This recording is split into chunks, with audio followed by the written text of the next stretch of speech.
Hola, bienvenidos a Rumbo a la Grandeza. Hoy tengo el honor de conversar con Sánchez Gras, periodista, analista y una de las voces más influentes del pensamiento hispano en los medios. Su estilo es único y su mirada crítica lo han convertido en una referencia para quienes buscan entender lo que otros no se atreven a decir. Bienvenido, Sánchez. Un verdadero honor de tenerte aquí. ¿Cómo No, el estás? gusto es mío. Gracias por la invitación. Te agradezco. A mí casi no me invitan a ningún lugar de estos. ¿Tú sabes por qué? ¿Y por qué? Yo tampoco sé. La mayoría creerá que es que yo no voy a aceptar. El resto de la gente creerá que la mayoría de las entrevistas que te hacen son como unas entrevistas tontas donde te ponen a jugar y a hablar de cosas. Y hay mucho deseo de no profundizar. Entonces la gente dice, bueno, el tipo es demasiado denso, aburrido. No lo inviten. Y yo se los agradezco porque estoy leyendo ese tiempo y haciendo otras cosas, ¿no? Porque tampoco se puede acceder a todas las invitaciones. Pero te agradezco de Ay, antemano porque he visto que han pasado otros colegas por aquí y han quedado muy bien parados. Así que bueno, estoy sentado, pero sí. vamos bien. No, yo súper contenta que hayas aceptado venir y porque es que la verdad es que eres una figura que muchos respetan en este medio, pero no te conocen a lo personal. Y para eso es este tipo de entrevista, para que conozcan más allá de la persona que conocen en las redes, ¿no? Entonces, ¿quién es Sánchez Gras fuera de las cámaras y de los micrófonos? Sánchez Gras es una persona que es muy parecido en las cámaras y en los micrófonos que en la vida real. Eh, Mi maestro siempre me dijo, tú tienes que preocuparte porque cuando estés fuera de las cámaras sigas pareciéndote mucho al que está frente a las cámaras. Él me daba la explicación desde el punto de vista de la radio, que fue mi gran escuela para ejercitarme en todos estos asuntos. Mi maestro se preocupaba mucho por ese problema, porque conocíamos a muchos locutores de radio que tenían una impostación y una colocación de la voz ante el micrófono que no era la misma que sostenían en la vida diaria. O sea, nosotros nos burlábamos porque ante el micrófono el señor era barítono y cuando lo veías en la calle era casi soprano y tú decías, pero bueno, pero qué cosa es, cómo es que ha cambiado tanto. Y con eso hay que ser muy cuidadoso porque eso tiene que ver con la credibilidad de la persona. Si usted está impostando una proyección de voz y de personalidad que no es la suya, usted no es de verdad. Podría estar interpretando un papel, podría prestarse para mentir, podría hacer cualquier cosa. Sánchez Gras es un niño que decidió dedicarse al arte de la palabra desde siempre. Yo siempre supe que me iba a dedicar a esto y que iba a vivir de esto y para esto. No me da pena decir que vivo de hablar. ¿Ok? Yo soy un hablante profesional de toda la vida, Con mucho conocimiento. un conversador total y una gente que estudia mucho y que le gusta llegar al fondo de las cosas. Cuando yo era niño y nadie me quería pagar por hacer esto, yo hacía unas prácticas muy sostenidas e involuntarias en el patio de mi casa. Mi papá es un gran electricista automotriz, dicen que el mejor que se haya visto en la región de Holguín, de la que yo soy oriundo, y él estudió de un modo autodidacta con los cursos y los métodos de la General Electric viviendo en Holguín. Oh. ¿Cómo lo hacía? Por correspondencia. ¿Tú has escuchado de alguien que se convierta en un experto automotriz de electricidad, de mecánica por correspondencia? Bueno, el problema es que ya no se hablan de esas cosas. Pero hubo un tiempo en el que una carta, un libro, un texto, una instrucción eran lo más importante. Ahora eso no hace falta porque la gente todo lo resuelve con los tutoriales. La gente se ha vuelto tan estúpida que va a YouTube a rodar un video para ver cómo se fríe un huevo. Mi papá tenía su propio taller en el patio de la casa, un patio enorme que iba de una calle a otro, con árboles, con una tierra colorada, como dice mi mamá, con mucha fertilidad, con mucha imaginería para los niños. Y en el medio de ese terreno, él tenía su propio taller en el que reparaba, en el que hacía, en el que creaba cosas desde cero. Y como todo buen taller, tenía un pañol en lo alto que el pañol es el lugar en el que se ubican las herramientas, los instrumentos de trabajo de los mecánicos. Tenía como un Home Depot pequeño sin saberlo. Y entonces yo me subía en una silla, alcanzaba el pañol, lo abría, cogía el martillo y cogía todos los micrófonos. Había micrófonos imaginarios que eran los destornilladores, algunos de gubia, otros de estría. Y entonces yo me ponía frente a un gran tablón de apoyo en el que él mecaniqueaba, daba golpes y colocaba esos destornilladores con el martillo y los acomodaba haciendo como una especie de ángulo que se viera como frontal. Aquellos cabos eran como la cabeza del micrófono y aquel niño se paraba encima de un bloque, de unos ladrillos, de una piedra, porque ni alcanzaba al alto del tablón y los micrófonos, y comenzaba a hablar frente a ellos, imaginando que había un enorme auditorio que estaba deseoso de escuchar aquello que yo decía. ¿De qué hablaba? Eran improvisaciones de temas de escuela, de libros de infancia, leía periódicos, artículos largos, todo esto en alta voz, lo cual de una manera involuntaria me ayudó a conformar ese acervo cultural, a tener una riqueza en el lenguaje por encima del promedio para mi edad en ese momento, y sobre todo me centró la voz y me enseñó a respirar, algo que después cuando fui a dedicarme a esto profesionalmente no tuve que aprender porque ya yo lo tenía como un reflejo incondicionado.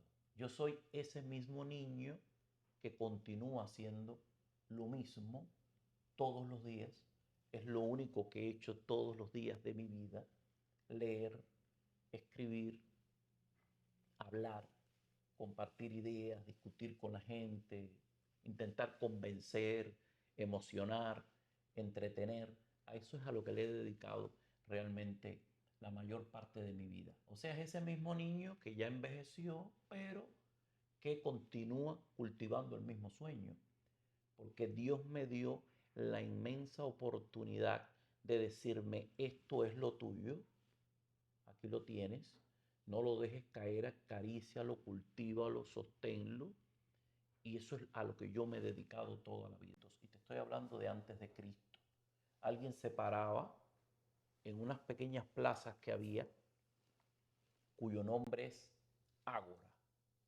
Es una circunferencia. En esa ágora, que es como se llamaba, el que iba a hablar se paraba en el centro de esa ágora o circunferencia. Desde entonces, la palabra se coloca en el centro y se procura que todas las personas que están alrededor estén a la misma distancia del centro. Eso es lo que significa la palabra al alcance de todos. Ese es el significado de la palabra democracia. Todos estamos a la misma distancia del centro de la palabra, que es lo más importante. Hoy cambió. Hoy el Ágora a lo mejor es una aplicación, es un teléfono, es el Internet, pero lo primigenio es lo mismo. Los mecanismos a través de los cuales tú impulsas el mensaje y la palabra se han ido sofisticando, pero la esencia es la misma. La Así palabra mismo. tiene que tener palabra, tiene que tener sonido, tiene que tener silencios y por supuesto tú tienes que estar dotado de entender qué es lo que vas a decir. Entonces, en esencia, yo soy ese mismo niño que ha ido perfeccionando los mecanismos, que se ha ido adaptando al paso del tiempo, pero que toda la vida ha sostenido la misma pasión. Creo que si volviera a nacer, quisiera ser de nuevo lo mismo. Y cada vez me doy más cuenta de que hay mucha más gente necesitada de recibir ese nivel de comunicación, de empatía, de que le digan, de que le expliquen, de que analicen por ellos, de que hagan la tarea por ustedes. Eso es creciente. En Así un mismo. mundo donde todo se agota, eso cada día hace más falta. ¿Qué parte de tu historia personal crees que más ha influenciado en tu estilo tan particular? Bueno, yo no sé, no sabría decirte exactamente, porque en lo personal no tengo ninguna vivencia así que haya sido como un golpe tan grande para haberme apuntado al rigor. Yo he pensado eso a veces. El niño inmensamente lector pasó un bochorno muy grande, bien de niño, en el momento en el que tenía que aprender a leer. Nosotros teníamos como la participación en un mecanismo educativo que se conocía como la fiesta de la lectura. Y era que tú tenías que ir leyendo las sílabas, las letras, ir conociendo el abecedario, tu choque con las consonantes, con las cosas. Y había un periodo en el que tú tenías que pasar de ahí a leer de corrido y te cambiaban tu libro. Era como un semestre para tú calentar con lo primero y había otro semestre en el que te cambiaban el libro. Se hacía como una fiesta que se llamaba Fiesta de la Lectura. No sé por qué motivo, Dios sabrá por qué lo hizo. Cuando eso ocurrió, yo todavía no sabía leer. Entonces los métodos eran otros. Ahora en el sistema educativo de los niños se evita sobremanera que un niño se sienta mal en uno de estos pasos, se es más condescendiente, se le pasa la mano, lo pasan de grado sin saber nada, pero yo no vengo de eso. En mi tiempo no era así. Y entonces yo tuve que pasar el enorme bochorno de que todos mis compañeros de clase dieron su paso al frente porque eran lectores, le entregaron el libro nuevo, le quitaron el libro viejo, a mí me dejaron con el libro viejo, entonces lo que nos entregaban era como una tortuga, como para hacernos ver que nosotros estábamos rezagados. Así funcionó. Cuando no me dieron el libro nuevo, yo arranqué en una carrera desde la escuela hasta la casa, dejé aquella ceremonia, para mí eso es inolvidable. Recuerdo que fue un día por la tarde y llegué hasta la casa con la calentura que te da el bochorno que te quema el rostro cuando tú no has logrado lo que la mayoría pudo concebir de un modo tan fácil. Me obsesioné a leer, a repasar, a estudiar.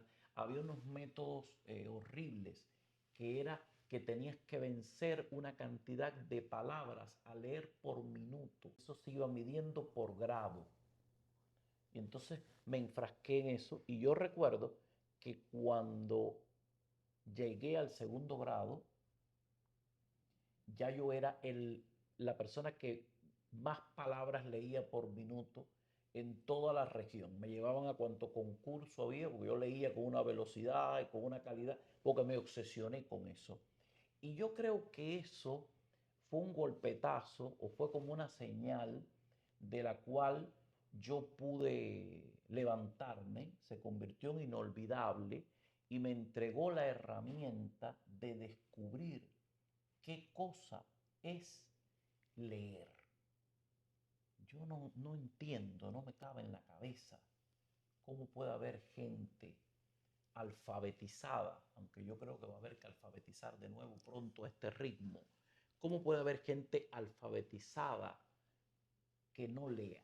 La gente te pone miles de trabas, de argumentos, que si el tiempo, que si el espacio, que si perdieron el hábito, que si se quedan dormidos, que si no pueden. A mí me da esta gracia porque es una cantidad de estupideces, es la palabra, que la gente te dice para evadir algo que es esencial, que no solo te dota de entendimiento, de raciocinio, de cultura, sino que además permite que haya un movimiento en tu cabeza, que te sacuda la cabeza, que tú puedas convertirte en un viajero inmóvil. Tú no necesitas viajar tanto para conocer múltiples escenarios cuando tú lees. Yo he viajado inmensamente, no sé cuántas veces el mundo, no sé cuántos lugares, a través de la lectura, porque la lectura te transporta. Además te permite que tú te armas una imaginación, que tú configuras una cosa que supera con creces al propio libro, porque cada persona que lee un libro termina con una interpretación distinta.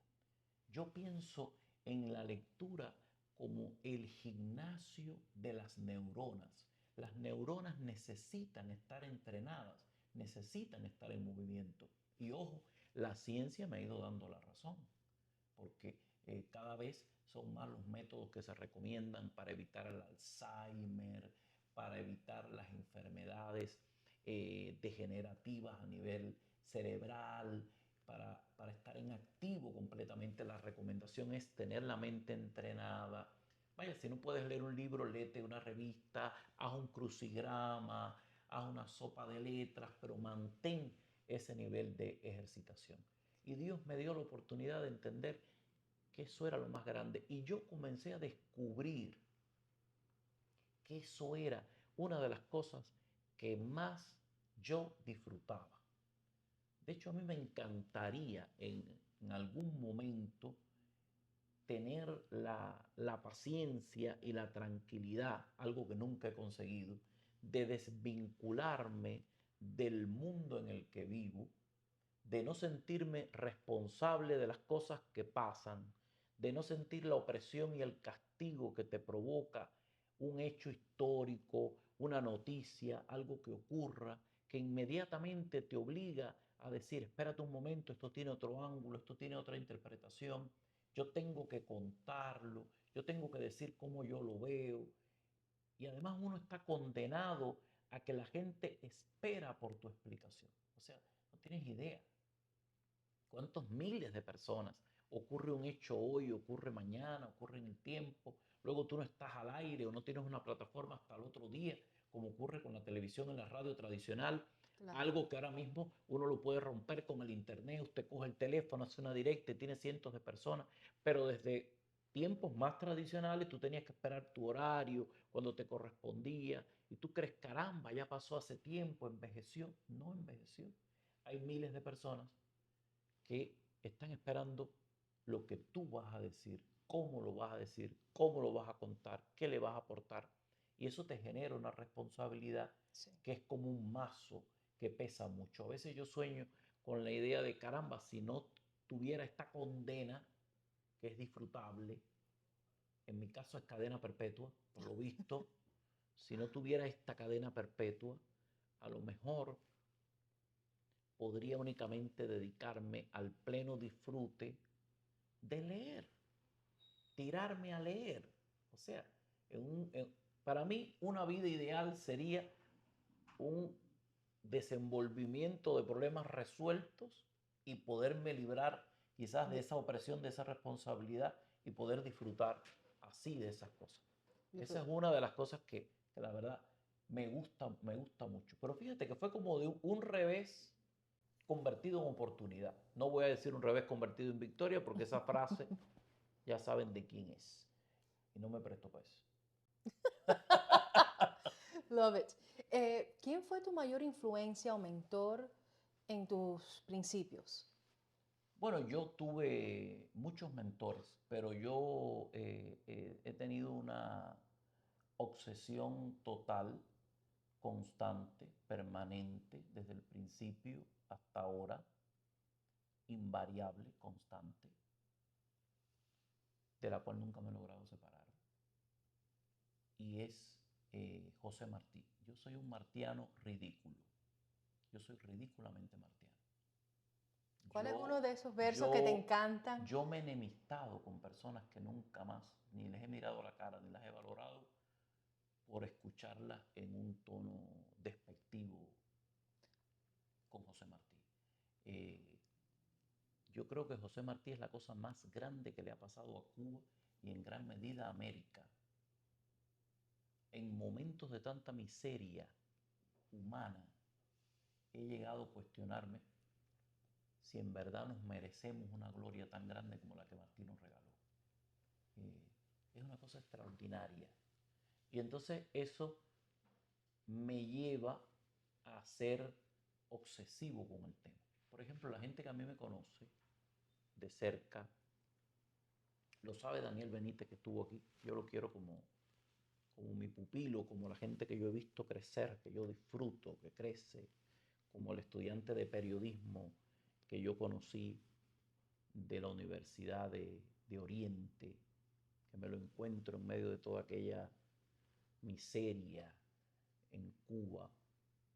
Él es de una generación, yo soy de otra, pero yo descubro que él soy yo, porque él viene de una familia humilde, viene de esforzarse, de darlo todo por perseguir un sueño, por prepararse.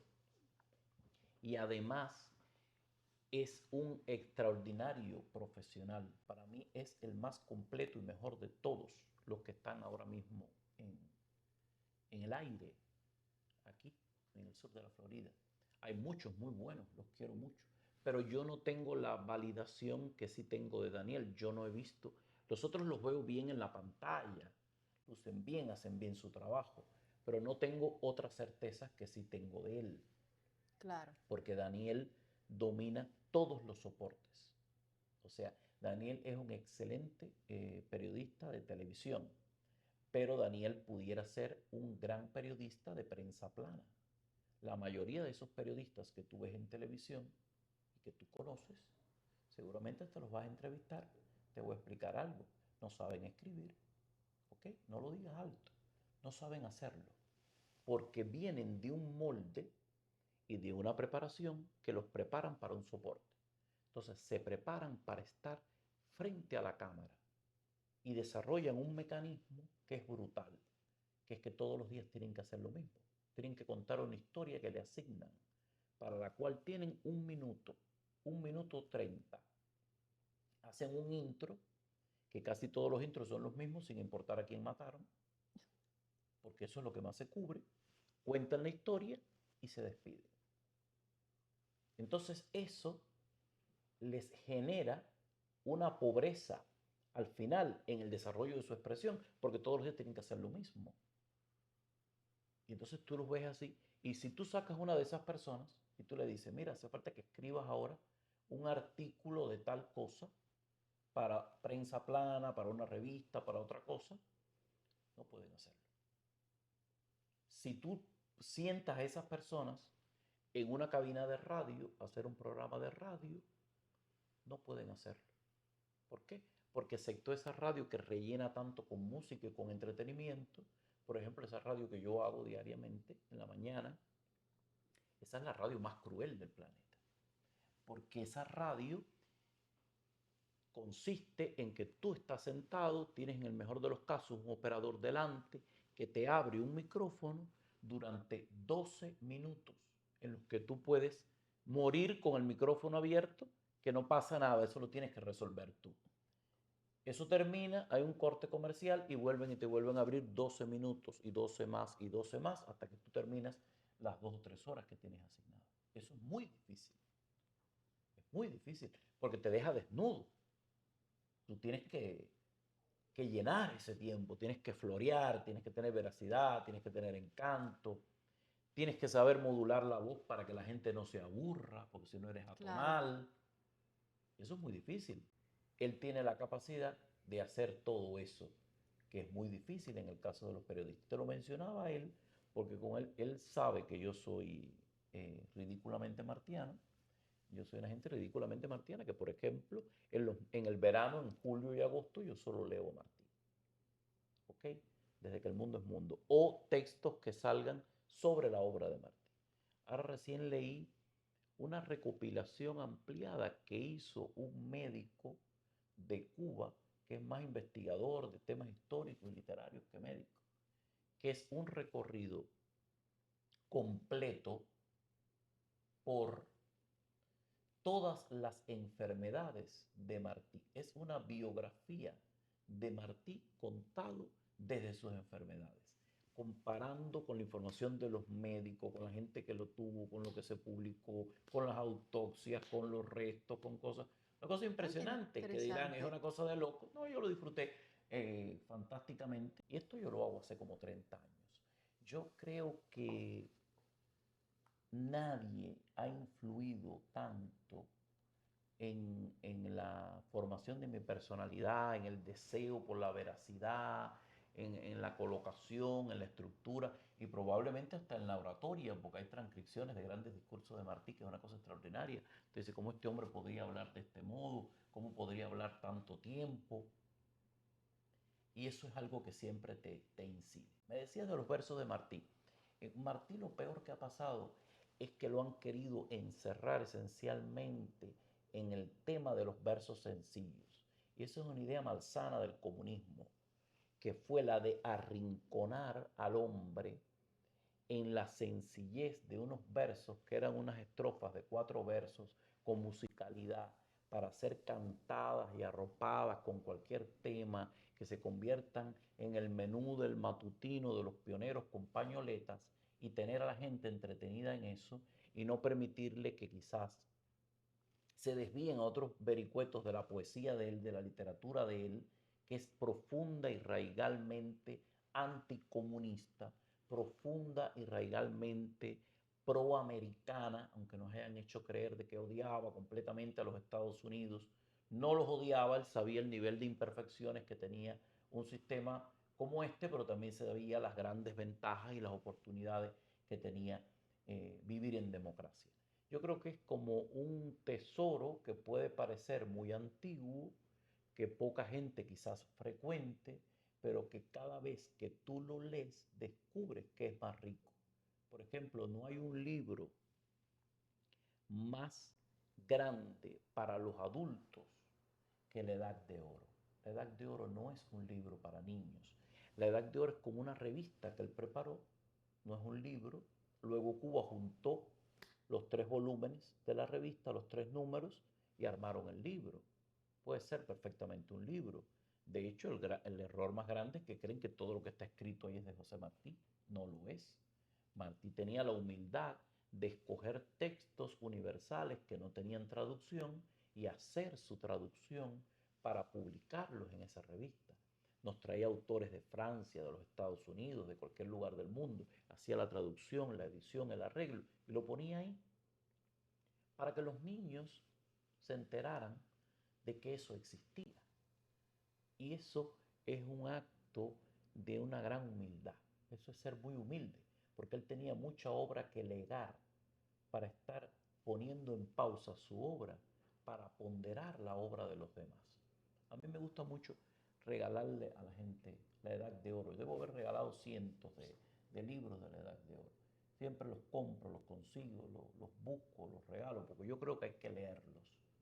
Yo, cuando daba clases ya no doy clase, a nadie le interesa nada, de estética, que es una disciplina tremenda, porque es como la instrumentación para tú desarmar, para analizar, para criticar, para analizar lo ya construido, no es que tú vas a construir con eso. Siempre le explicaba a los muchachos, a los jóvenes, que todo eso viene desde un marco grecolatino, de allá para acá. Y entonces tú comenzabas a conversar con ellos y ya estaban en un nivel superior de la enseñanza.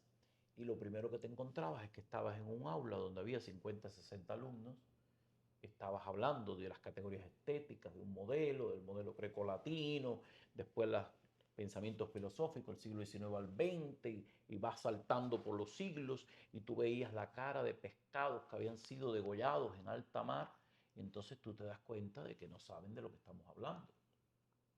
Y yo les hacía una pregunta muy sencilla. ¿Cuántos aquí se han leído la Ilíada de Homero? Lo básico. La mayoría ni sabía quién era Homero y ya estaban en la universidad. Entonces, había que volver a la Edad de Oro. Por eso es que yo digo que la Edad de Oro no es tanto para niños. Yo les decía, bueno, hay un libro que se llama La Edad de Oro que debieron leer hace como 30 años ustedes, que tiene un resumen que se llama La Ilíada de Homero, que tiene 14 páginas, ese resumen. Es un libro de este gordo, La Ilíada de Homero, porque está estructurado en cantos, son casi 60, si mal no recuerdo, es así, este gordo. Y entonces, yo siempre les mando que lean eso. Cuando ustedes se lean eso, avísenme y yo vuelvo. Porque yo no tengo cómo continuar si ustedes no saben dónde empezar. Es una Esto base. sería una pérdida de tiempo. Y era muy sencillo porque esos libros son así, tienen esas características. Y tú te enteras después cuando investigas que las principales universidades del mundo consideran en todos los idiomas que el mejor resumen que se ha escrito de la Edad de Oro a nivel mundial es el de José Martí para la Edad de Oro. Entonces tú dices, ¿de qué estamos hablando? ¿De cuánta grandeza? ¿De cuánta oportunidad? Y aunque parezca absolutamente ridículo y excesivo, la gente que me conoce saben que yo prefiero a José Martí por sobre todas las cosas. Tu estilo es único y directo y muy analítico. ¿Cómo desarrollaste eso y el riesgo que asumiste por ser así?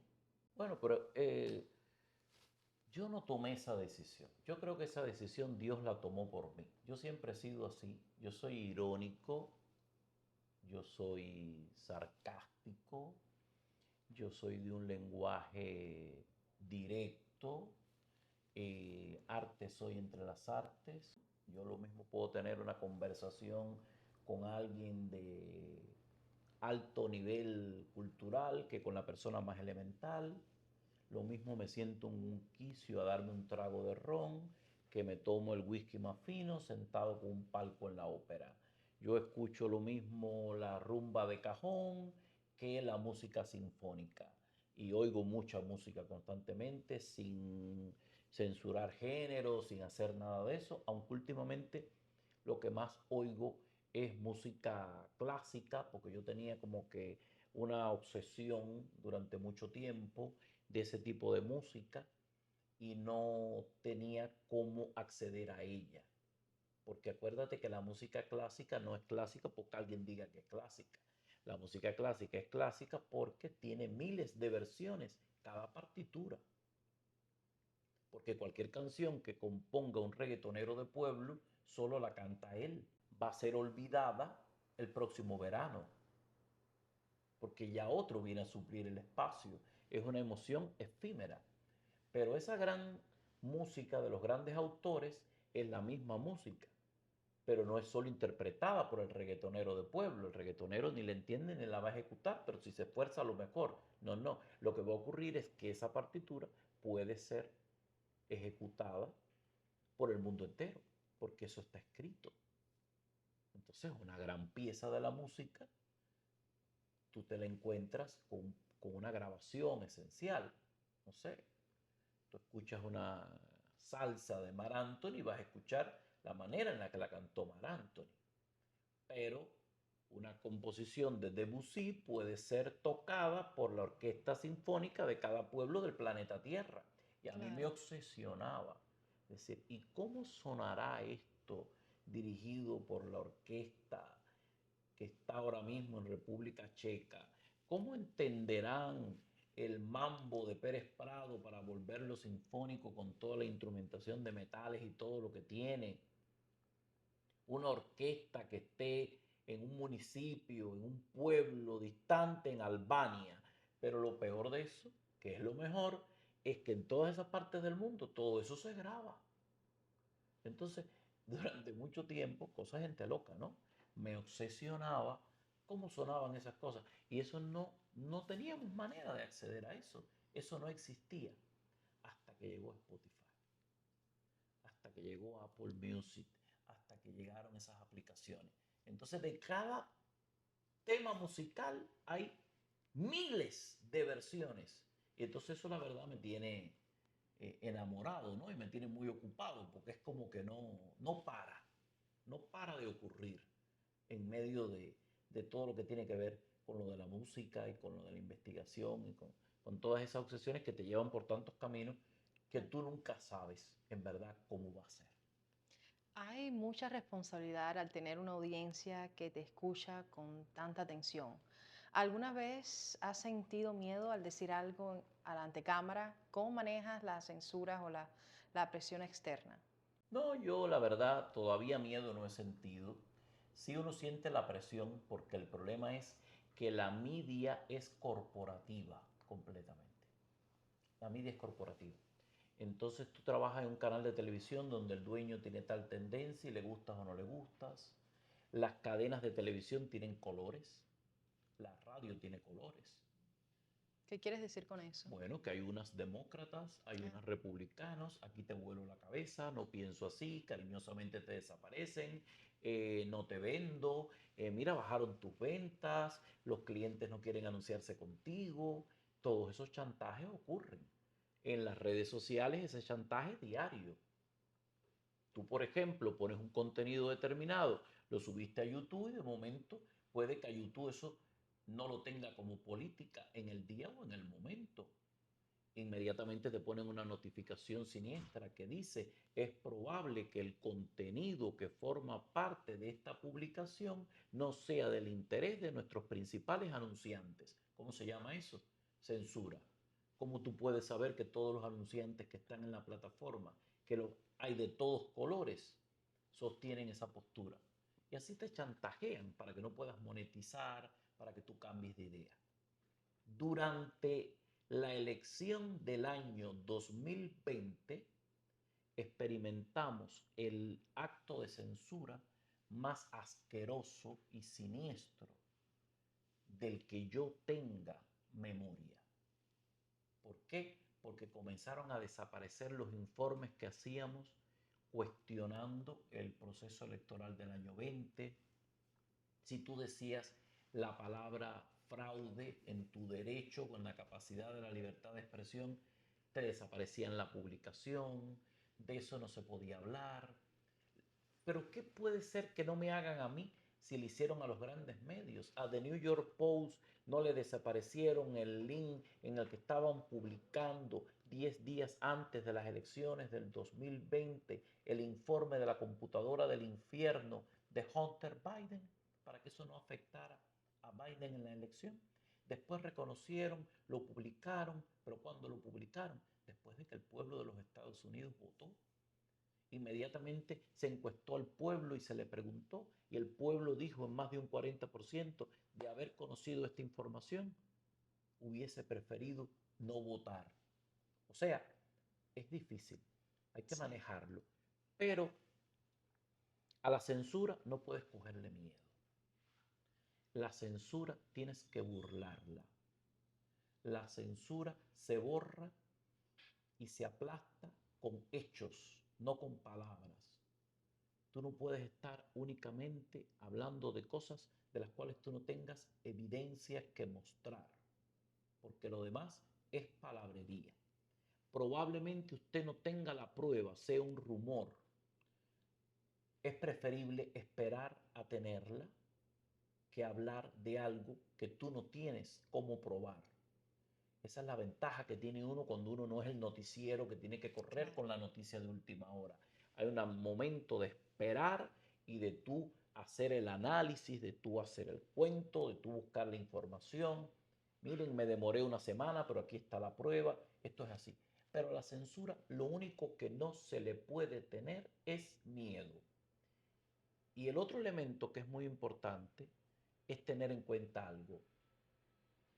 No se te puede olvidar nunca que en el 90%, si no en el 99% de las veces, el censor es más mediocre que tú. Porque si el censor tuviera el talento que tú tienes, se dedicara a irradiar su talento, no a frustrar el talento que tienen los otros. Por lo tanto, ese tiene menos talento que tú, tiene menos conocimiento que tú, y tú puedes bordear el asunto, manejarlo de una manera que quizás tengas que tirar una curva para llegar a la meta. Pero la meta está allá, hay que seguir el camino, no todos los caminos son derechos.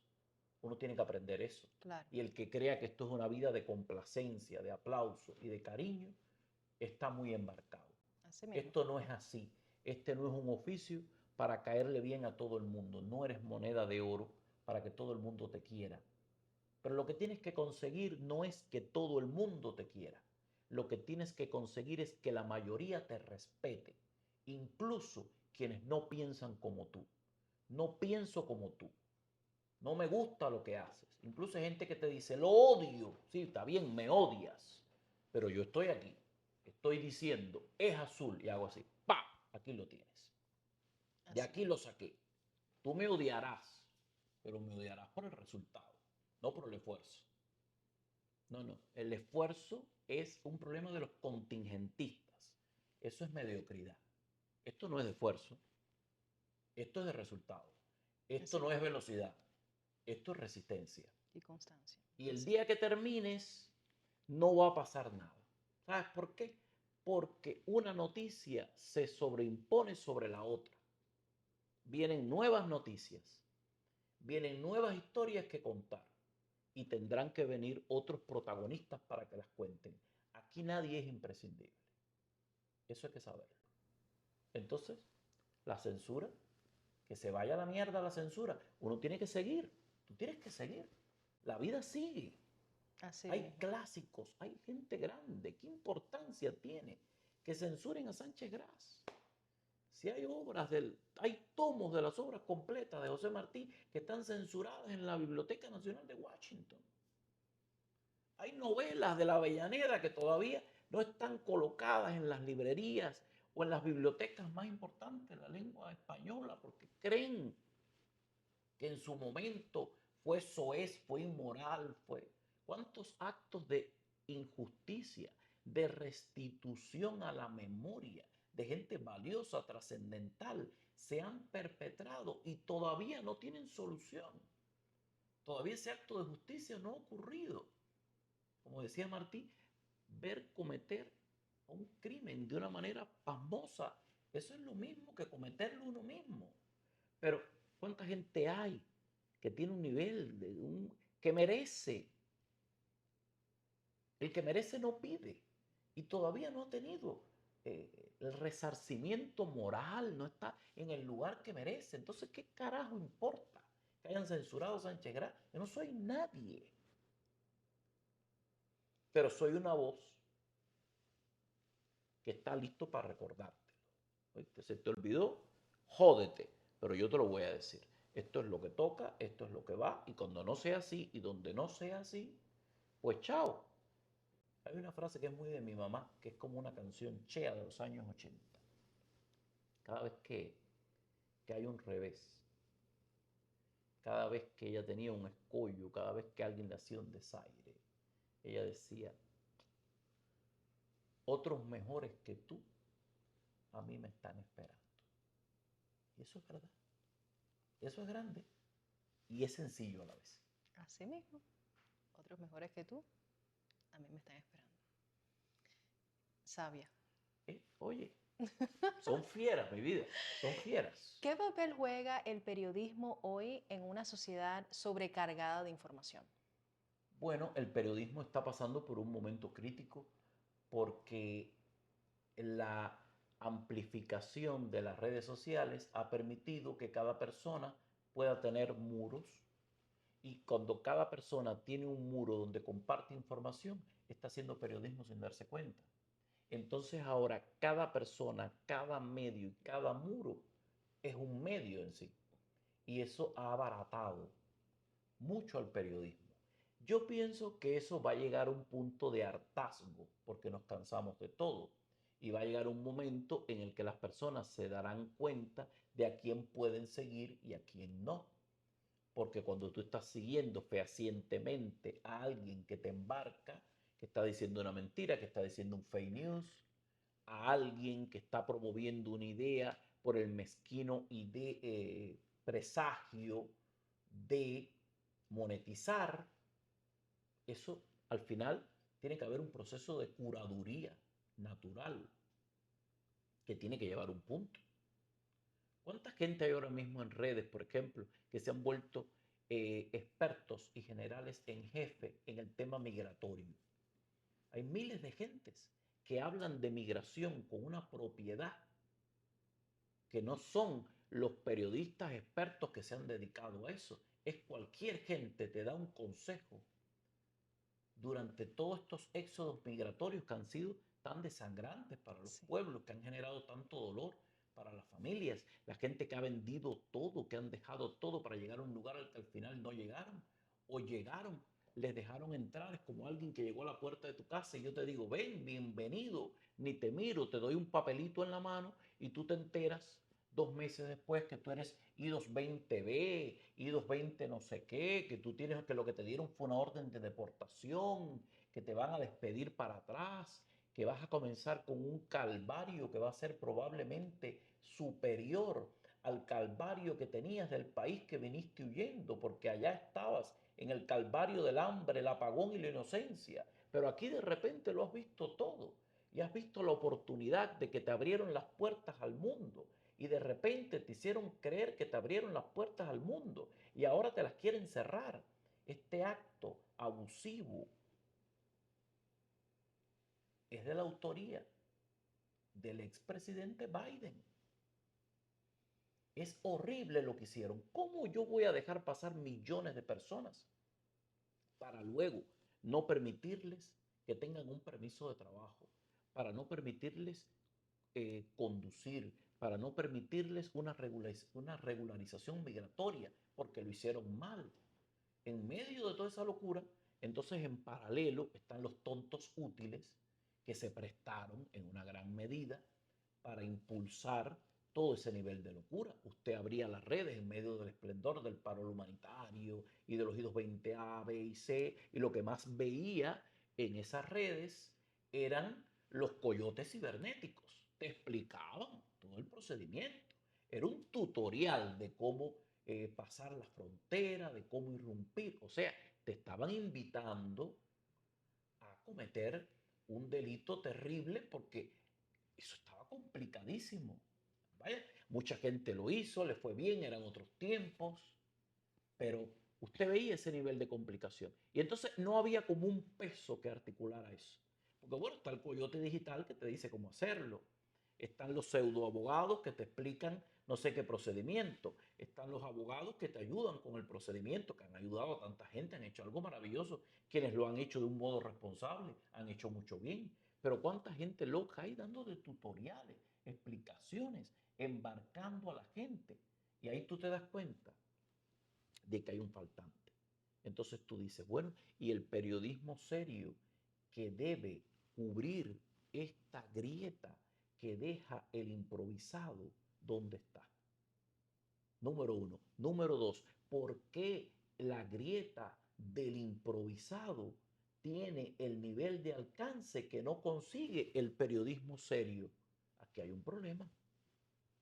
Entonces, Claro. el periodismo tendrá que reinventarse, tendrá que demostrar que la credibilidad es lo más importante, tendrá que haber un rigor, tendrás que tener la oportunidad de entender de lo que se está hablando y tendrás además que tener la obligación de no solo quedarte en la epidermis, no digas el titular, no te quedes con la foto de portada del libro, léelo, tienes que enterarte de lo que dice, tienes que explicar un poco más allá, porque la acumulación de eso es lo que le va a permitir a la gente decir, no, fulano no es medio, no es nada, no le creo, sutano sí, este medio sí, yo leo aquí, yo leo acá, y ese proceso de curaduría es eterno, eso es todos los días. ¿Tú sabes cuántos grandes periódicos yo leía hace 3, 4 años, hace 2 años, hace un año, hace no sé qué tiempo, que ya ni los abro, que para mí eran la Biblia, que creía en eso ciegamente porque había una documentación, porque había un trabajo de fondo, y eso se ha convertido ya en un basurero? Lo mismo pasa con la vida diaria. El gran desafío que tiene el periodismo hoy es de credibilidad y rigor. El gran desafío que tiene quien no hace periodismo y lo consume es identificar qué sí y qué no. Es volverte un lector o un oyente más crítico, que determine, que diga, no, esto yo no lo voy a consumir, esto sí lo voy a consumir, porque lo que menos tenemos en la vida es tiempo. Entonces yo no debería desperdiciar mi tiempo para regalártelo a ti, para regalárselo a quien no lo merece. Pero la gente se va dando cuenta porque tú ves insistentemente a mucha gente que dice, no, yo soy creador de contenido, yo estoy preparando contenido. Pero bueno, habrá un momento en el que la vergüenza los asfixie, porque no es un problema de tenacidad, es un problema de cuánto tiempo tú le has dedicado a esto, cuántos años tú llevas en esto, cómo es esto que nadie te siga, ¿cómo es Claro. esto? Porque esto tiene lo suyo. Habrá un poco de gente loca que te siga porque le cae bien. Ay, es funny, es gracioso, es nice. Ay, mira las orejas que tiene, voy a reírme de eso. Pero eso no es la totalidad. ¿Entiendes? Nadie te sigue eternamente por lindo. Algo tú tendrás que aportar, plus, porque hasta la belleza cansa. Hasta la belleza cansa. Entonces, ahí es donde está el equilibrio. Pero quien lo va a determinar es el destinatario, es el público. Porque hay gente que es tenaz. Incluso hay quienes son tenazmente mediocres y siguen. Y tienen su chance. ¿Qué vas a hacer? Ahí tienen la No, no, oportunidad. pero sí, tienes razón. Es que ahora me mientras que estás hablando, me estoy imaginando algunos que yo digo, Claro, ¿cómo, claro, cómo tienen tantos seguidores? claro. ¿Qué se aporta? ¿La información es correcta? Así anda el ¿Se duda? mundo. Claro. Está fuerte. Bueno, cambiando el tema un poquitico, ¿cómo ves hoy la situación de la comunidad cubana dentro y fuera de la isla? Porque tocaste hace un ratico ese tema de venir, abrir las puertas La y tal. comunidad cubana no está pasando por su mejor temporada.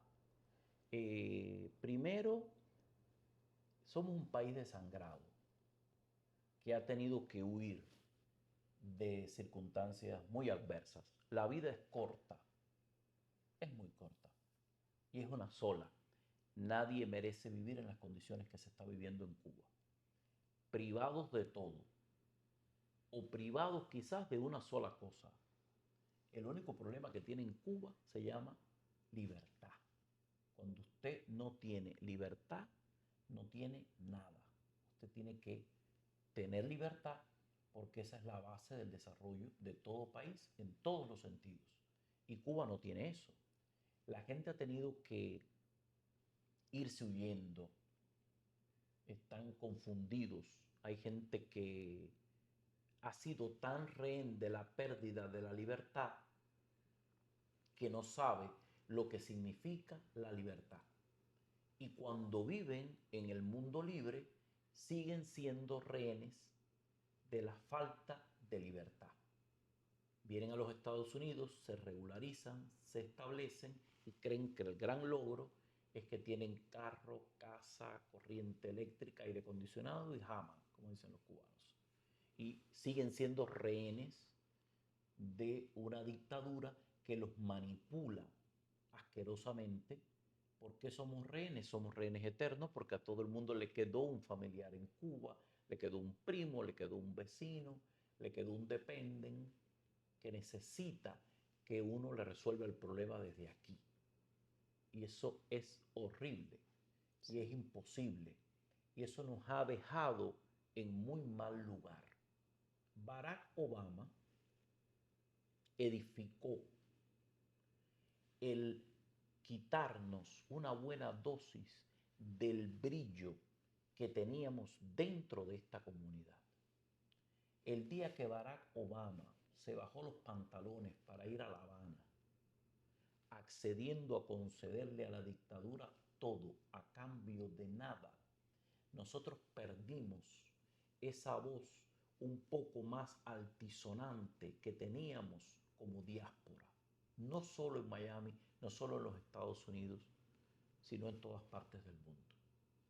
El día que, amparado en razones humanitarias, unas horas antes de terminar su mandato, canceló la política pies secos, pies mojados, para acceder a un reclamo de la dictadura que ya se había burlado de él después de él ir a La Habana. Ese día lo que se consiguió es que los cubanos quedaran al mismo nivel que todos los demás. Y esas son las consecuencias que se está pagando ahora en el sistema de regularización y de visualización de cómo nos ven como exilio. Todo eso comenzó ahí, comenzó a orquestarse ahí y fue un golpe duro. El resto de los países que han estado pasando por situaciones difíciles y similares en diferentes periodos históricos en los últimos 60 años son países incluido Haití, que han tenido el acceso a procesos democráticos. Incluso en Haití se han celebrado elecciones en los últimos 60 años. En Cuba no ha ocurrido. Por eso nosotros éramos excepción. Y tú ves a cada rato señales que no, diseñadas a bajarnos ese ego que otras comunidades ven como un exceso patriotiquero. Porque el manual de la dictadura, tomo 1, tomo 2, tomo 3, toma 60, es el pueblo cubano, que ha experimentado toda esa agonía, se ha desangrado, ha visto pasar varias generaciones que mueren de miseria, de hambre y mueren sobre todo de desidia. Mueren de no tener sueños, de no tener deseos, de estar frustrados, de no querer estudiar, de no tener aspiración. Cada vez que tú te encuentras con una gente joven de Cuba que te dice, ¿para qué voy a estudiar si en este país no sirve de nada? Tú dices, ahí está, ese es el efecto que han conseguido.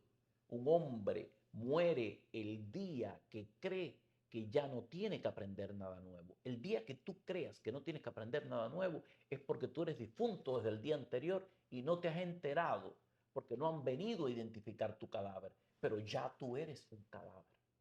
Y eso lo consigue este tipo de regímenes. Te anulan. Y entonces ha habido el contubernio de gente inservible del mundo que se ha prestado para colaborar con todo este asunto.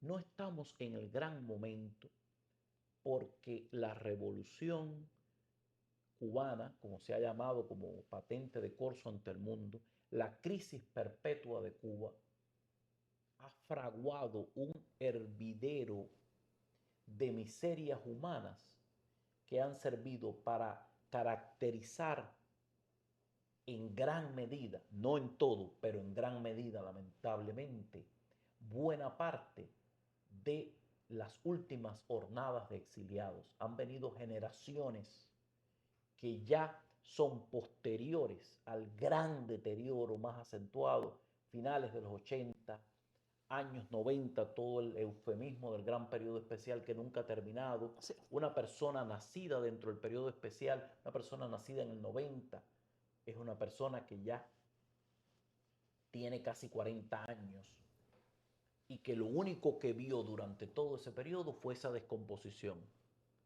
Fue robar, lucrar, prostituirse, no estudiar y lo peor de todo, nada de eso es mal visto, porque todo eso en medio de una contingencia, de una miseria total, de patria o muerte, porque eso es lo que ha sido, la muerte en vida de todas esas personas, todo vale.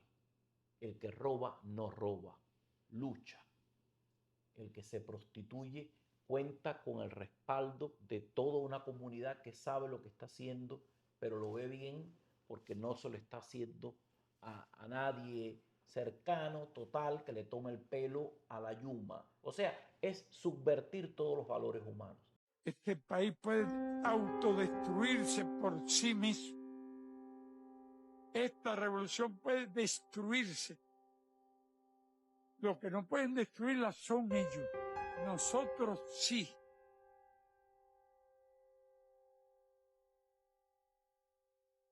Nosotros podemos destruirla. Y sería culpa nuestra. Es lo que ha llegado mayoritariamente en las últimas temporadas, en busca de una oportunidad, pero también con un problema, que es que cuando uno migra, uno carga con todo lo bueno, pero también carga con todo lo malo. Y hay mucha gente que no entiende que repetir los moldes que lo llevaron a convertirse en una persona miserable no constituye un acto de superación personal. Hay mucha gente que no entiende que venir a vivir a suelo ajeno, donde nadie nos imploró para que viniéramos, significa también acatar las normas y tratar de adaptarnos lo más posible a las nuevas condiciones de vida, porque es como la necesidad de resetear un disco duro, porque es como volver a empezar.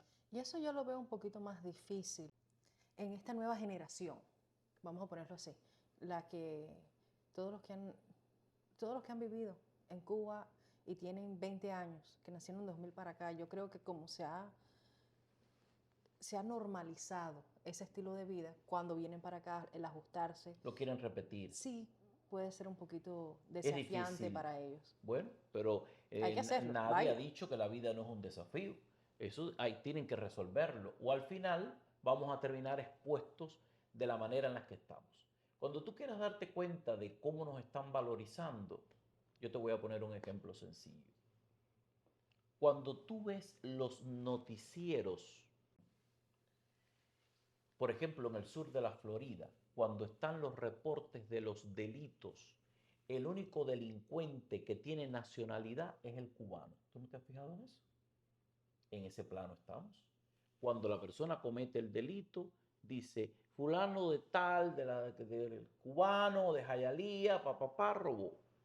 Si el ladrón es de Venezuela, o es de Colombia, o es de otro lugar, te dicen, el hombre hispano, ¿ok? Ese es el lugar en el que estamos. Ese es el lugar en el que hemos permitido en gran medida que nos acomoden.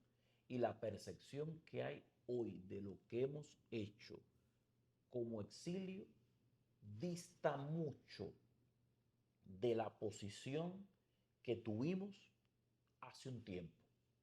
Y yo creo que si para algo va a servir esta cantidad enorme de gente que ha venido en la última jornada, que yo confío en que se puedan regularizar y en que se resuelva, porque yo creo que son inocentes, porque son personas que llegaron aquí engañadas y que Estados Unidos tiene todo el derecho de decidir lo que va a hacer con esas personas.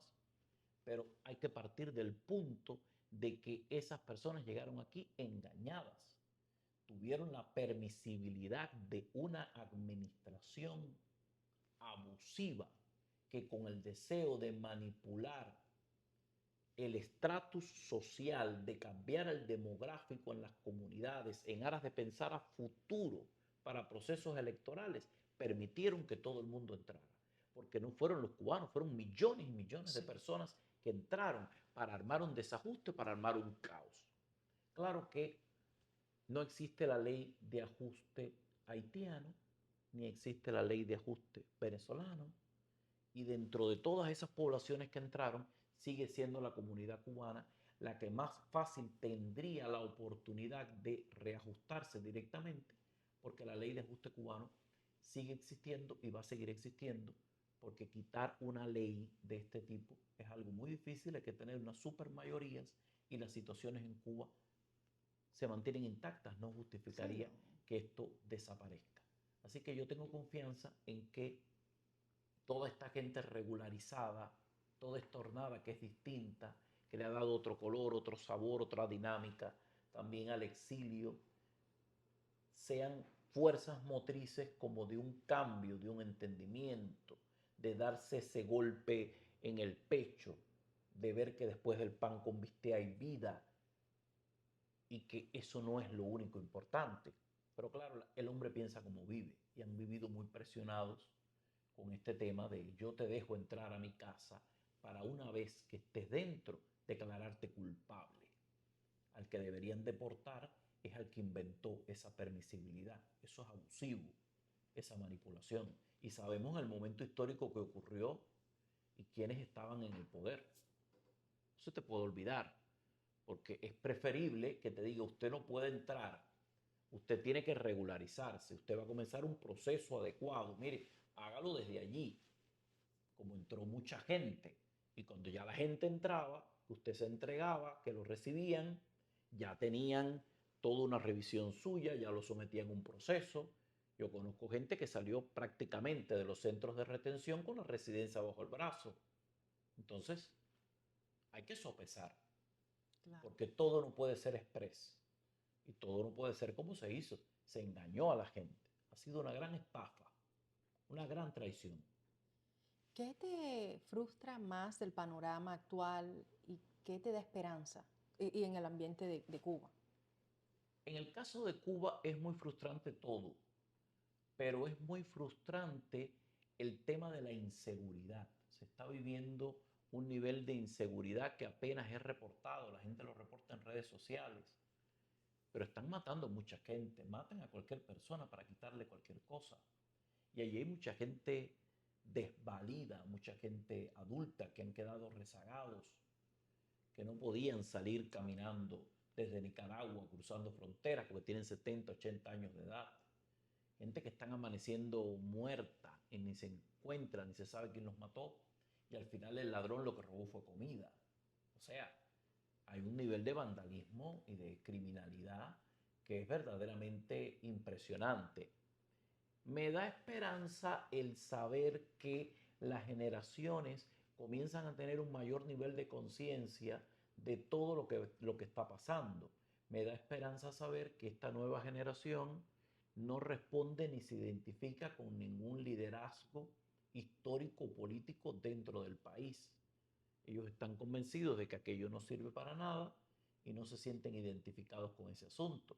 Por lo tanto, eso tiene que generar en algún momento una inflexión o algún punto de ruptura, aunque la dictadura ha sido muy inteligente con este tema, porque cada vez que hay un problema, cada vez que hay una crisis social, lo que generan es como una válvula de escape para que la gente abandone el país. Siempre encuentran una válvula. Y tú tiras para atrás. Lo último fue la famosa excursión a Nicaragua, a ver los volcanes. Antes fue Ecuador. Antes eran las cantidades excesivas de personas a supuestas misiones de todo tipo a Venezuela. Mucha gente de esta, por supuesto, desertaba y continuaba camino, pero todo eso lo sabía el gobierno. Era como una complicidad para liberarnos un poco de todo aquello que no pueda ser sumiso a este orden que queremos establecer. Eso es esperanzador, pero es muy triste porque cada vez que hay un estallido, cuando tú presionas, las voces más rebeldes terminan en el exilio.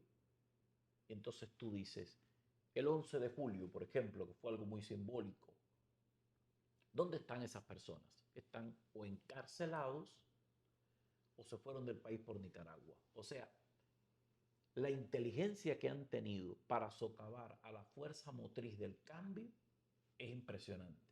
Sin fuerza motriz no se consigue. Mientras haya gente desnutrida, hambrienta, esperando que pongan la corriente para sentarse a conversar del único tema de conversación que tienen, que es a tal hora se la vuelven a llevar, mientras eso sea así, va a ser muy difícil que se geste otra expectativa. Sin embargo, Cuba siempre reverdece y uno conserva esa esperanza.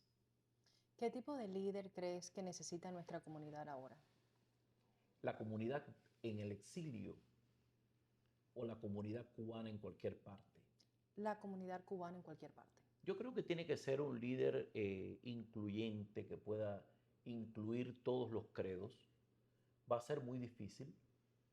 Tiene que ser un líder que tenga un sentido práctico, que esté abierto a una inyección económica, un terremoto económico grande, porque Cuba lo necesita, pero tiene que tener la paciencia de entender que se trata de un pueblo dentro y fuera que necesita ser alfabetizado de nuevo.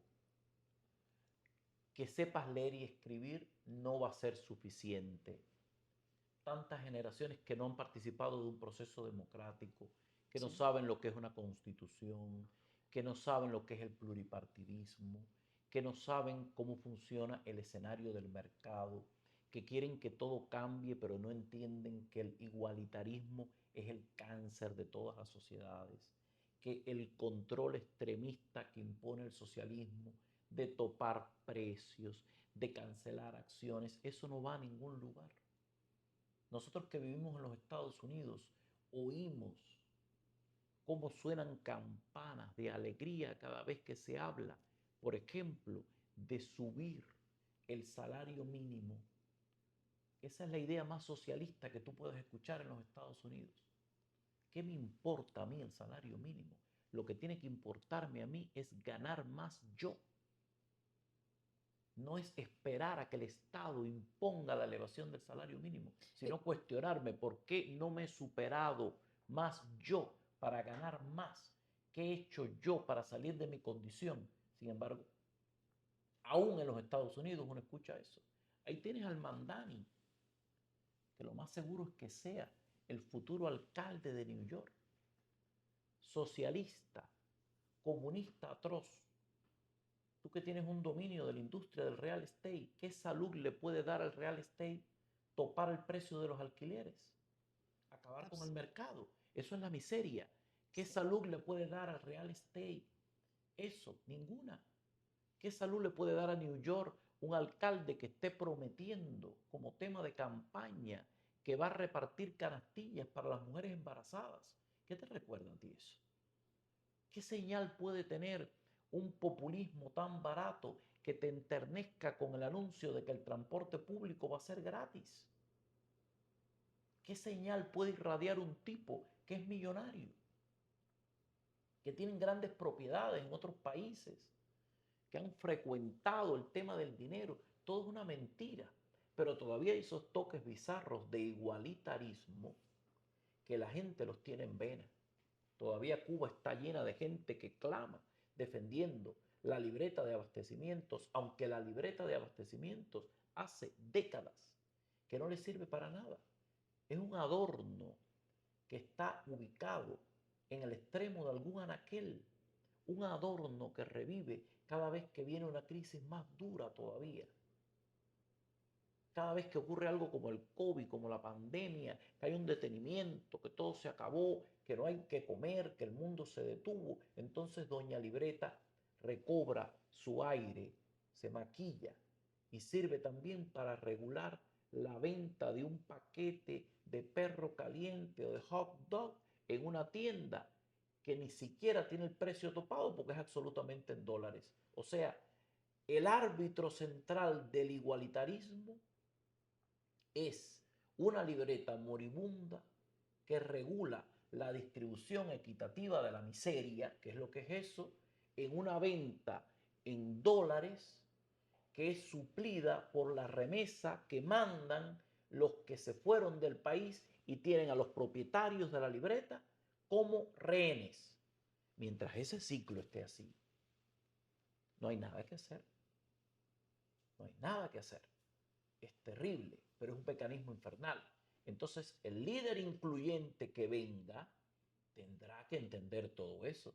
Tendrá que hablar con aqueos, tendrá que escuchar a los troyanos, tendrá que hablar con reggaetoneros, tendrá que sentarse con los abacuá, tendrá que devolverle la tierra a los campesinos, tendrá que acatar las órdenes impuestas por el desorden y la delincuencia, tendrá que saber que es un país que no tiene calles, tendrá que saber que no hay un sistema educativo que no funciona, tendrá que entender que las personas que en la sociedad más tienen que cobrar son los médicos, los policías y los maestros, porque uno nos enseña, el otro nos cuida y el último nos salva, y que el resto de la gente se la busca en una sociedad que está llena de oportunidades para el mercado. Y habrá que entender ese concilio.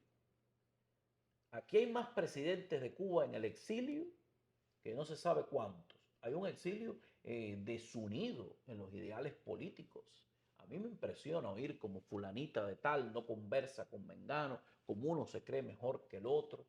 Y me ha encantado ver cómo ha mermado el patriotismo cuando se acabó el dinero que entregaba la USAID, que ahora rige el Departamento de Estado y que está bajo el dominio de Marco Rubio, que sí sabe quién es quién y de dónde son los cantantes.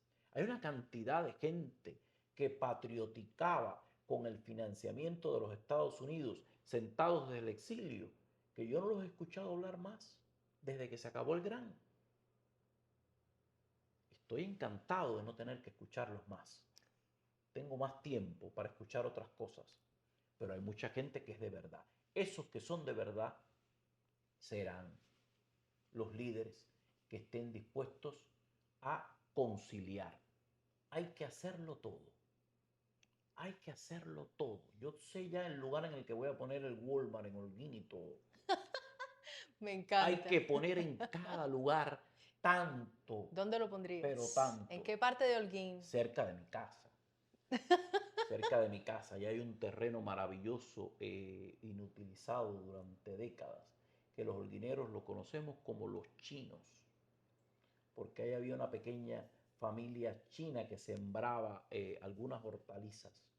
Y entonces ese lugar es como el centro donde ponen las ferias agropecuarias, donde van los carretilleros, los revendedores, pero es un lugar grande, muy conectado y con arterias que conducen a los 4 puntos cardinales de la ciudad. Ahí lo que va es un Walmart, pero de los grandes, El Supercenter, super las center. 24 horas. Y habrá que poner de todo para que Sí. una hamburguesa no sea una noticia, A mí me para que lo parece, primario sea lo primario.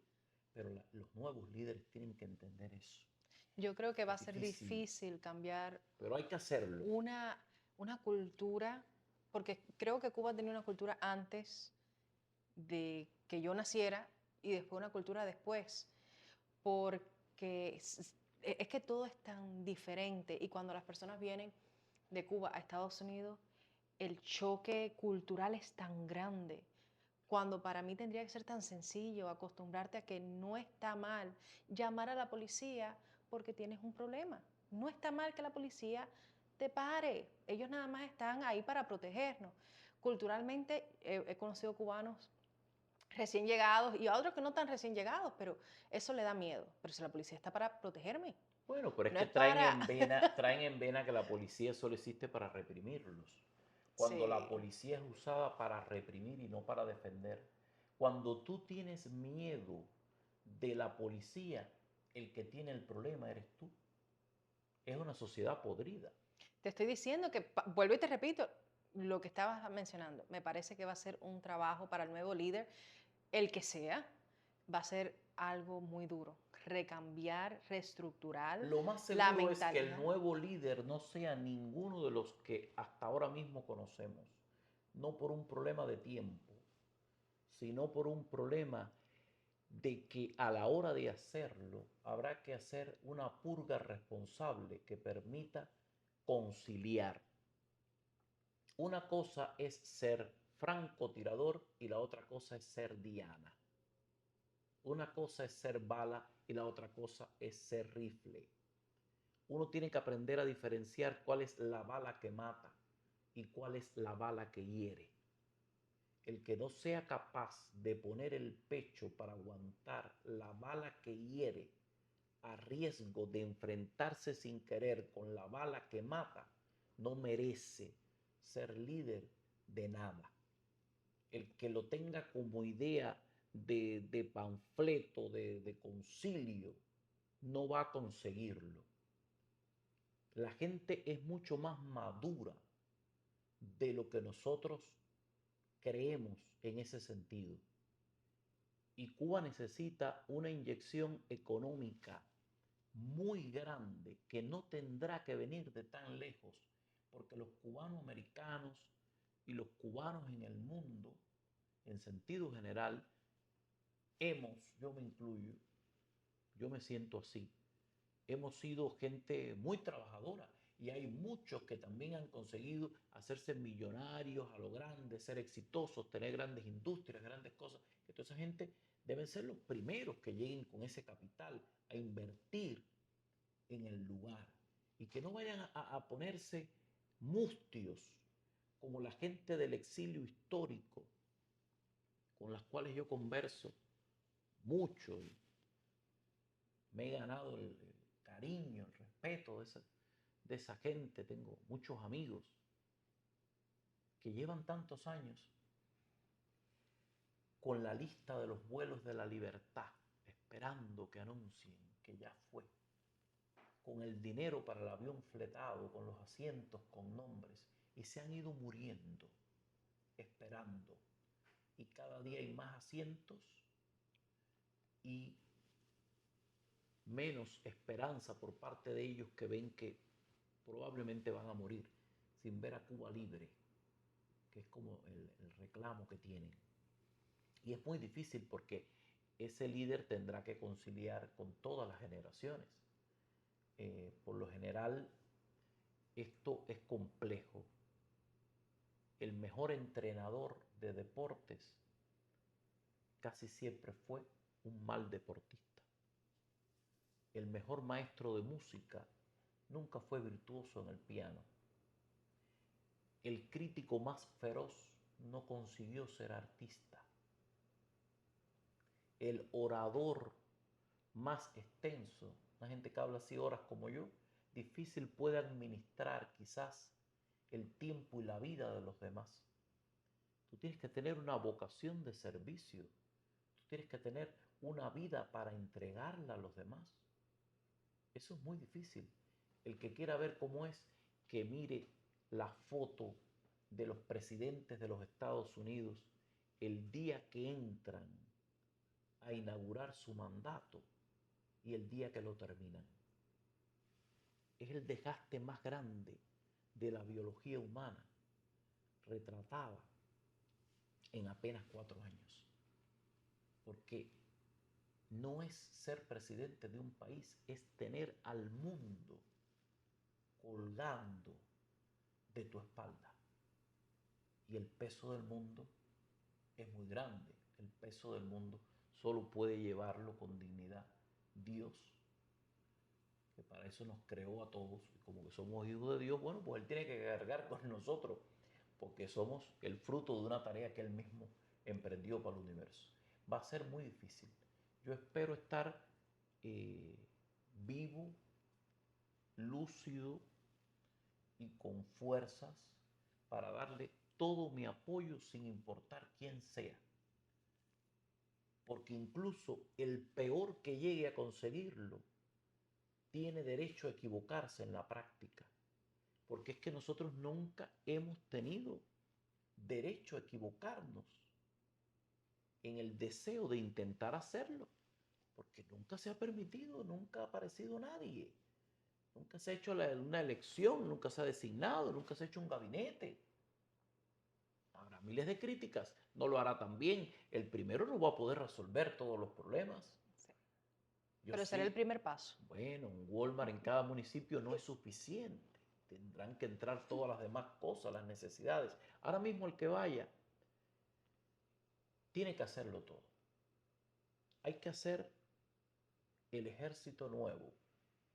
Hay que hacer completamente la policía. Hay que devolver toda la tierra a sus antiguos dueños, a sus propietarios, que tienen descendientes, que tienen gente que le dé deseo de trabajar esa tierra. Y nunca más vamos a necesitar importar nada más de comer, porque Cuba lo que hacía era que le exportaba al mundo, allí estaba todo.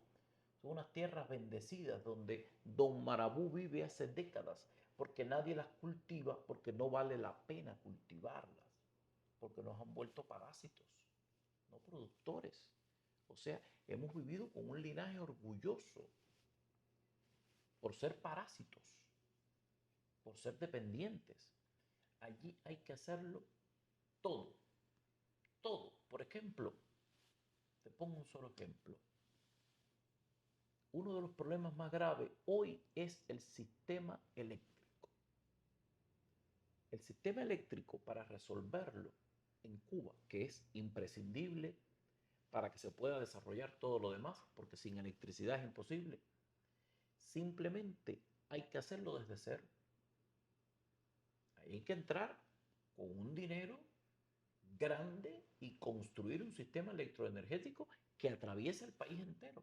Porque el que está para lo único que sirve es para arrancarlo completo. Eso no sirve, eso no aguanta. Ya no es un problema. Aquí está probado ahora mismo la crisis. La crisis no es de petróleo.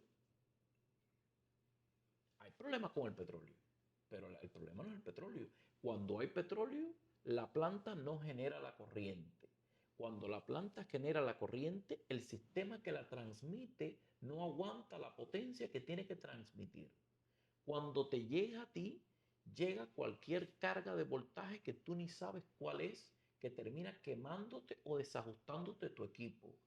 O sea, es un torbellino de calamidades que no hay manera de emparejarlo.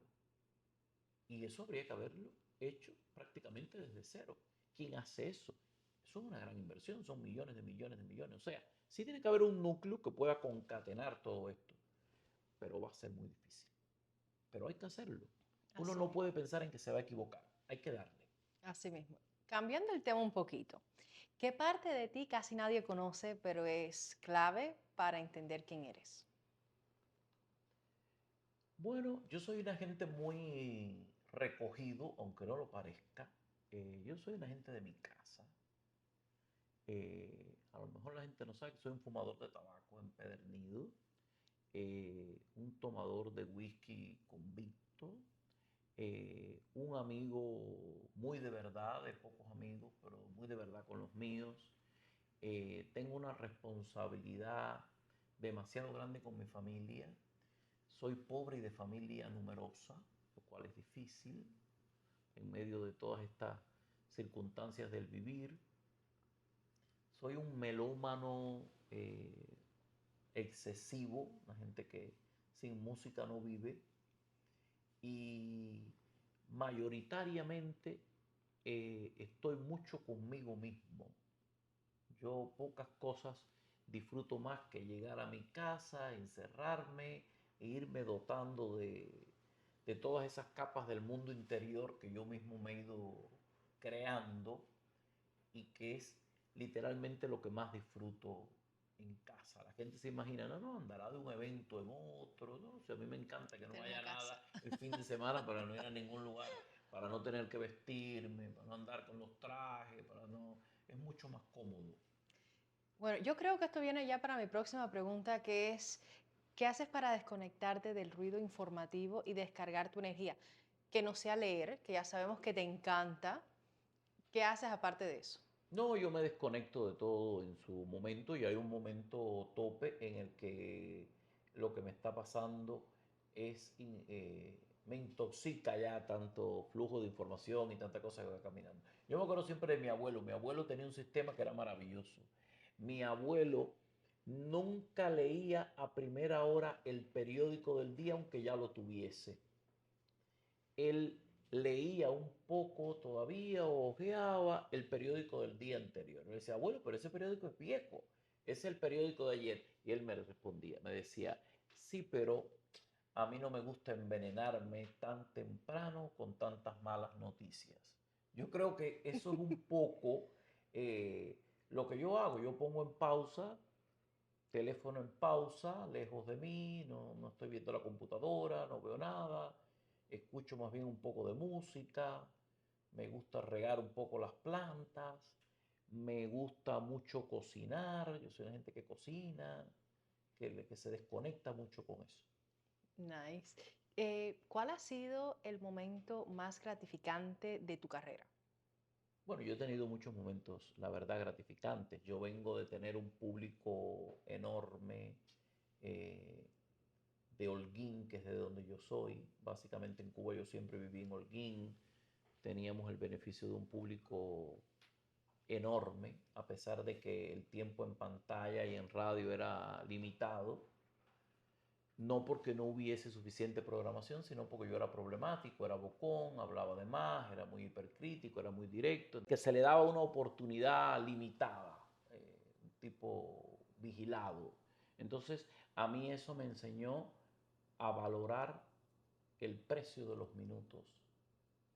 Si yo no tengo tantos minutos al aire para equivocarme ni para hablar mierda, que es generalmente lo que hacían, entonces yo tengo que brillar en el poquito tiempo que me dan. Mis minutos eran cortos, pero yo me esforzaba para que fueran contundentes, para que fueran inolvidables. Y eso me enseñó mucho. Y eso me metió en la idea de tener un respaldo de un público y de tener algo que yo creía que era lo más grande, y lo fue, y lo extraño. Yo extraño mucho el aplauso de Holguín. Yo le pido todos los días a Dios que me devuelva el aplauso de Holguín. Pues nadie tiene derecho a arrebatarme el aplauso de Holguín. Yo tuve que hacer mucho para conseguirlo. Y un día me lo devolverán. Yo pienso en eso todos los días. Se lo pido a Dios todos los días. Devuélveme el aplauso de Holguín. Devuélvemelo. Yo lo extraño mucho y algún día iré a recibirlo. Iré a recibirlo. Yo lo he visualizado. Yo lo he visualizado. Yo lo he visualizado. Yo me he visualizado, sí, recibiéndolo. Porque es mío, porque lo trabajé, porque lo quiero, porque lo añoro. Pero yo creo que lo más importante, lo más gratificante es la oportunidad que me da Dios de volver a rearmarme, de llegar a un país extraño, ajeno, y comenzar a hacer nuevamente lo que me apasiona, lo que me gusta, dedicarme a esto, y con altas y con bajas, pero poder dedicarme por completo a esto que me gusta tanto. Y yo creo que lo más gratificante es que Dios me enseñó que el aplauso de Holguín que me quitó, en verdad no me lo quitó, simplemente apartó el juguete de mí por un tiempo para que yo entendiera que yo estaba destinado a patear goles en otras porterías, para que yo entendiera que en un corto periodo de tiempo iba a tener otros aplausos tan grandes que el de Holguín se iba a convertir en algo insignificante. Y cuando digo insignificante no lo digo en el sentido del valor espiritual, sino en el sentido del valor numérico, porque yo nunca pensé tener un público tan grande como el que tengo ahora y que me den las datas y me den las métricas y me digan tienes fijo, habitual, gente que te ve en más de 20 países, tienes fijo, habitual, gente que te ve prácticamente en todos los Estados Unidos, que te escriba la gente, que te inviten a participar en un evento, en una conferencia en Iowa, en Ohio, en Kentucky, en Washington. Tú dices, Dios mío, pero ¿cómo se ha llegado a tanto?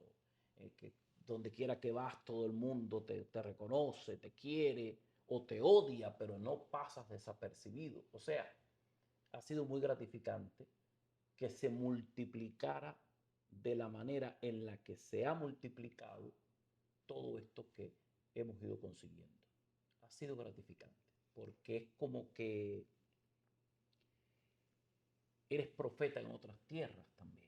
Y eso es lindo, porque al final es como un nivel de alcance. Y la gente de Holguín, cuyo aplauso recogeré también algún día, Dios proveerá eso, también está muy contenta donde quiera que uno se los encuentra, porque están orgullosos de lo que ha conseguido uno. Están orgullosos. ¿Qué representa para ti la palabra grandeza? Bueno, yo siempre recuerdo a Alejo Carpentier. Hay una gran novela de Alejo Carpentier que no es grande por el volumen, es así chiquitica. Se llama El reino de este mundo, que es la historia de Tinoel y Macandal. Tiene mucho que ver con los símbolos de Haití, con el vodú, con el abrazo de esas culturas, que es maravilloso. Eh, el primer golpetazo así que yo tuve de Haití es una lectura en la que Martí hace una descripción exacta de cuando él estuvo con los haitianos, su descripción de Cabo Haitiano y cómo esa gente lo cuidaron tanto, lo quisieron y todo. Veían a aquel hombre, el cubano, con aquella personalidad y que claro, él también era muy fluido en los idiomas, hablaba, se comunicaba y lo atendieron de una manera extraordinaria y él hace esa descripción y lo miraban con mucha responsabilidad, con mucha reticencia a no subvalorarlo porque fuera un forastero. Él hace una descripción muy linda y es el primer golpetazo de Haití que yo tuve en mi vida. La palabra grandeza se me queda explicada en una novela de Alejo Carpentier cuyo nombre es El reino de este mundo, que cuenta esa historia. Es maravilloso porque en el pasaje final de la novela hay un hombre al que van a quemar en una hoguera y ese hombre se convierte como en un semidios, abandona la hoguera y se va volando entre llamas.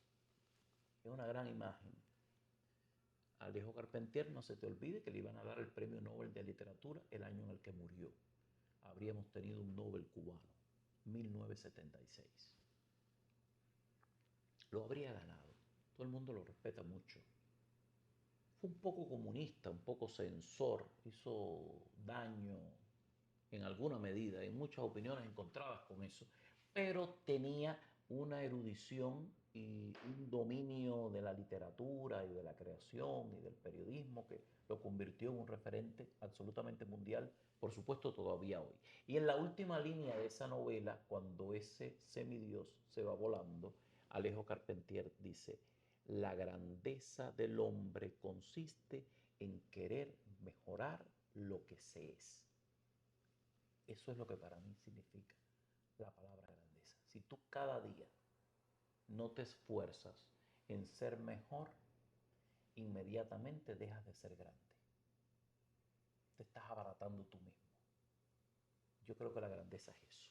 ¿Qué te gustaría que la gente diga de ti cuando apagues tu micrófono por última vez? Que digan lo que les dé la gana.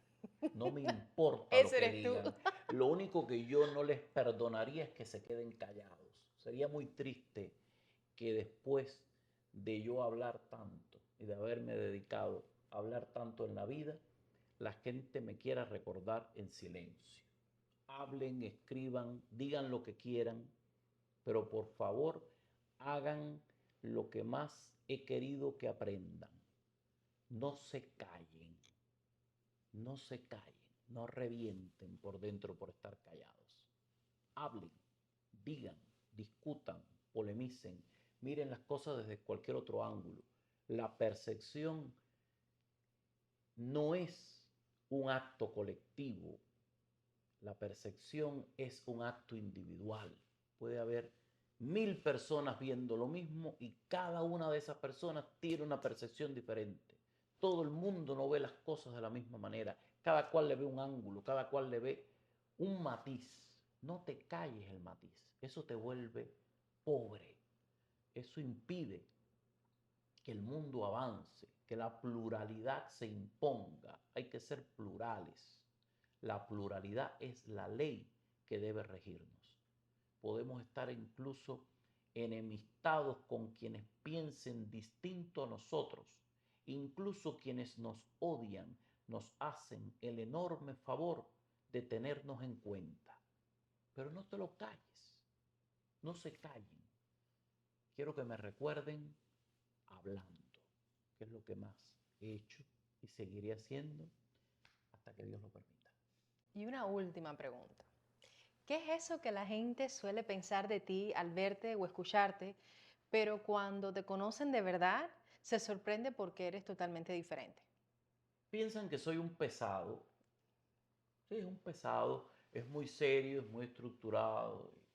La verdad, yo conozco a muy pocas gentes tan divertidas y graciosas como yo. A mí lo que hay es que conocerme en mi vida. Cuando me conocen, Ya. eso cambia, eso cambia.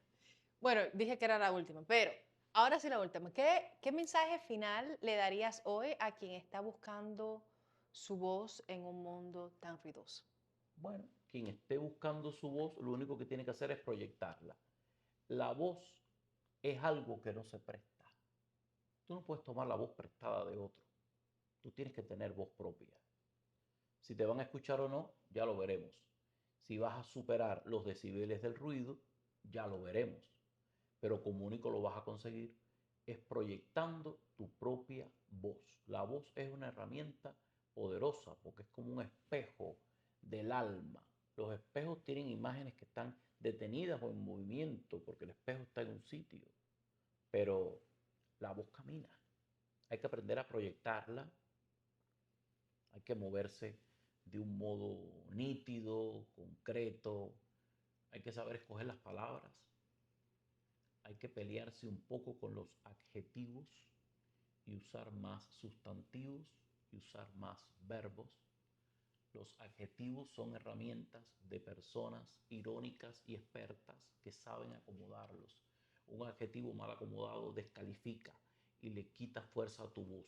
Si tú no dominas eso, sé concreto, comienza por las oraciones cortas y el mundo y el cerebro te van a dotar de la habilidad. Si puedes, puedes. Si llegas, llegas. Tu voz no tiene por qué ser la número uno. Para que el mundo sea mundo, tiene que haber primera voz, segunda, tercera, coro, voz de fondo, ruido ambiente. Tú no tienes que ser el mejor absolutamente en todo, pero sí tiene que haber una constancia de que tú has intentado estar entre los mejores y que cuando encuentras el nicho para el que en verdad sirves, entonces lo mejor va a ser que tu voz se propague. Pero la voz interior es quien te da ese camino.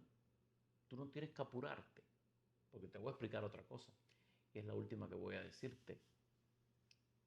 Eso no se aprende, con eso se nace. Lo que uno tiene que identificar es con la cualidad con la que nació. Todos nacimos con una. Búsquenla. Lo más triste del mundo es morir sin habernos enterado de para qué vinimos al mundo. Así mismo. Gracias, Sánchez, por tu visión, por tu claridad, por recordarnos que un pensamiento libre también es una forma de grandeza. Y ustedes que están viendo este video, nunca dejen de cuestionar, de aprender y de crecer. Nos vemos en el próximo episodio de Rumbo a la Grandeza. Muchas gracias por estar aquí. Gracias a ustedes. Si estás buscando un realtor y estás pensando todavía, llama a Dolly Torres que tiene préstamo inmobiliario en su misma compañía. En toda la Florida en Cody. Y si tú estás pensando en buscar un realtor, tú tienes que llamar a Dolly Torres. Dolly Torres. Si estás buscando un profesional inmobiliario, el equipo de Dolly es extraordinario. Trabajamos con compradores, vendedores y contratistas. Mantenemos la privacidad de nuestros clientes, profesionales, deportistas y artistas. Tenemos servicio residencial y te reubicamos por si te quieres mudar. Hacemos consultoría, casa de vacaciones y también hacemos casa de nueva construcción. En toda la Florida en Cody. Y si tú estás pensando en buscar un realtor, tú tienes que llamar a Dolly Torres. Dolly Torres. Si estás buscando un profesional inmobiliario, el equipo de Dolly es extraordinario.